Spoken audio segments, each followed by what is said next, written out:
नमस्कार दोस्तों, मैं गौश्री संजय कुमार आपका स्वागत करता हूं आपके अपने चैनल गौ ज्ञान गंगा में।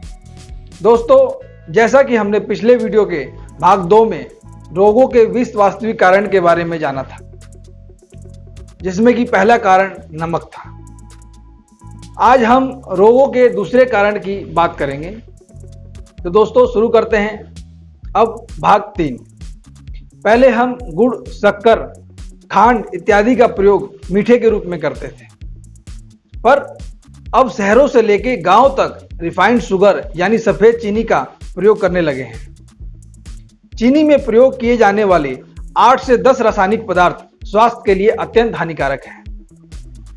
यदि आप चीनी उद्योग में प्रयोग होने वाले रसायनों की सूची देखेंगे तो उसमें आपको दर्जनों रसायनों के नाम मिल जाएंगे। जैसे कि नंबर 1, गन्ने को रस को जल्दी साफ करने के लिए, उबालने के लिए, क्रिस्टल बनाने के लिए, जल्दी सुखाने के लिए, नमी रोधक बनाने के लिए। यह 5 मुख्य कारण हैं जो चीनी को जहर बना रही है, जो कि कैंसर जैसे रोगों का कारण बनता है।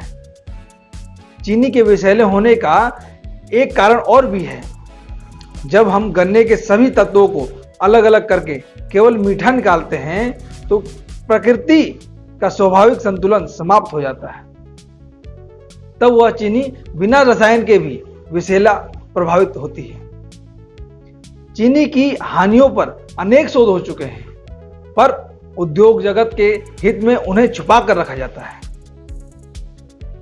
दूसरे विश्व युद्ध समाप्त होने के बाद कुछ लोग अमेरिका से लैटिन अमेरिका के देशों में सहायता के लिए गए। वस्त्र, भोजन आदि बांटते समय उनके ध्यान में आया कि लैटिन अमेरिका के लोगों के दांत बहुत स्वस्थ हैं, जबकि अमेरिका में ऐसा नहीं था। खोजी प्रवृत्ति के अमेरिकियों ने खोजना शुरू किया कि आखिर इसका कारण क्या है। तब उनके ध्यान में आया कि लैटिन अमेरिका में रिफाइंड शुगर उपलब्ध नहीं थी। लंबे समय तक चले शोध से पता चला कि चीनी न खाने के कारण उनका कैल्शियम बहुत समृद्ध था। और एक उपयोगी जानकारी मिली।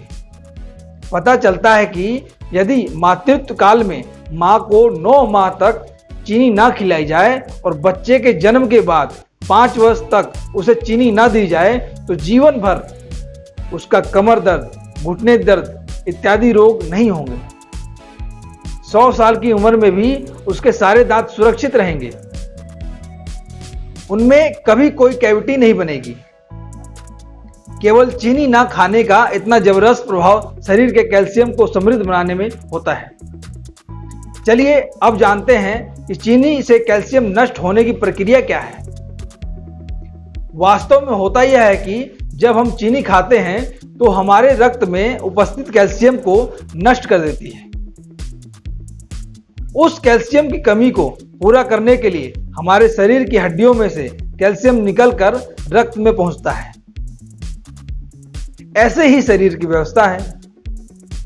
इस प्रकार जब हम बार बार चीनी खाते हैं और हमारे हड्डियों और रक्त में कैल्शियम समाप्त होता है, तब परिणाम स्वरूप शरीर के कैल्शियम की भारी कमी हो जाती है।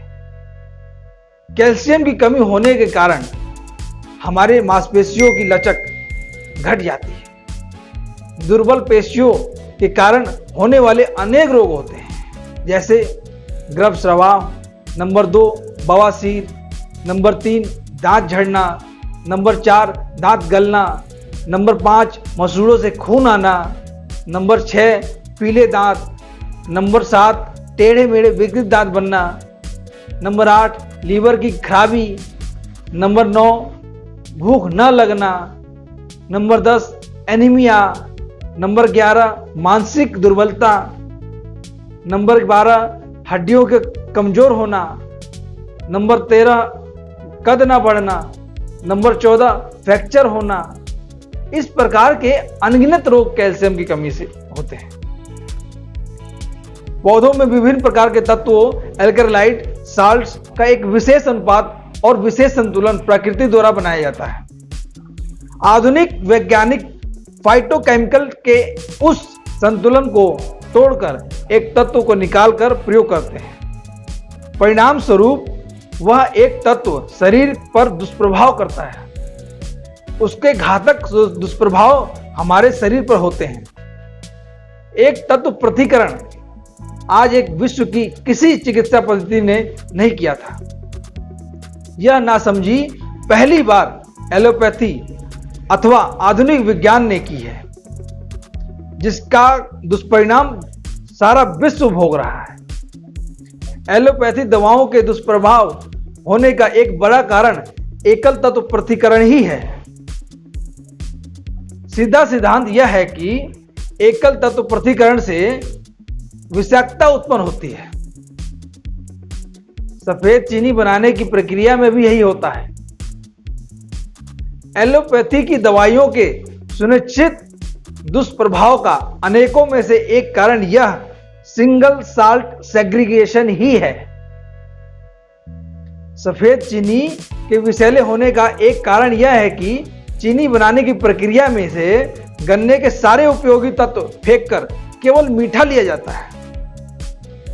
गुड़, शक्कर, खांड, रसायन मुक्त मिश्री आदि पदार्थों में गन्ने के अधिकांश तत्व सुरक्षित रहते हैं, जिसके कारण उस मीठे का प्रभाव हमारे शरीर पर विषाक्त न होकर स्वास्थ्यवर्धक होता है।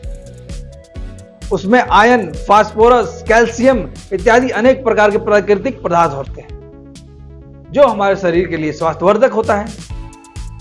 तो दोस्तों, इस प्रकार सफेद चीनी हमारे स्वास्थ्य के लिए हानिकारक है। तो दोस्तों, मेरे द्वारा दी गई जानकारी आप लोगों को अच्छी लगी हो तो कृपया करके इस वीडियो को लाइक करें, सब्सक्राइब करें और हाँ, बेल आइकन दबाना ना भूलें, ताकि हमारी आने वाली सभी वीडियो की जानकारी आप लोगों तक तुरंत पहुंच सके। धन्यवाद, नमस्कार, जय गौ माता।